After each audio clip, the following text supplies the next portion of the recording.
वळूयात राजकीय बातमीकडे। विधान परिषदेसाठी एकनाथ शिंदेंचं धक्कातंत्र।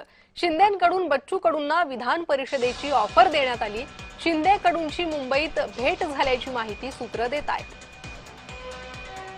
शिंदेंकडून बच्चू कडूंना विधान परिषदेची ऑफर मिळाल्याची माहिती आहे।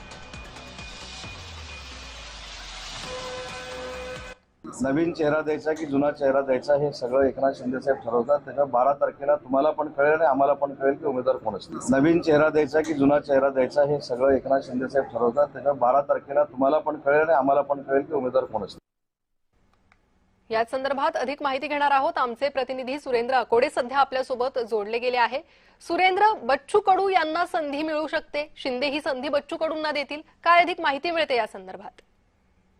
देखील खरं तर एकनाथ शिंदे जे आहे ते धक्कातंत्राचा वापर करण्याचा एकदा पुन्हा लक्षात आला। एकंदरीत जर बघितलं तर आज मुंबईमध्ये बच्चू कडू आणि एकनाथ शिंदे यांची भेट झाली। जवळपास अर्धा तास त्यांची ही चर्चा झालेली आहे आणि या चर्चेमध्ये शिंदेंनी बच्चू कडूंना थेट विधान परिषदेची ऑफर दिल्याची माहिती देखील सूत्रांकडून मिळालेली आहे। एकंदरीत जर बघितलं तर अमरावतीमध्ये बच्चू कडूचे ज्या पद्धतीने भाजप सरकारच्या विरोधात आंदोलन झालं, भाजप सरकारच्या विरोधात आंदोलन झाले असताना देखील अनेकदा एकनाथ शिंदे यांना समर्थन राहिलेलं आहे। नुकताच अमरावतीमध्ये मेळघाट या परिसरामध्ये त्यांची संघर्ष यात्रा झाली होती, तेव्हा थेट बच्चू कडू यांना एकनाथ शिंदेचा फोन आला होता आणि कर्जमाफीला आपण आपल्यामुळे कर्जमाफी झाल्याचं संपूर्ण श्रेय जे आहे ते एकनाथ शिंदे यांनी बच्चू कडूंना दिलं होतं।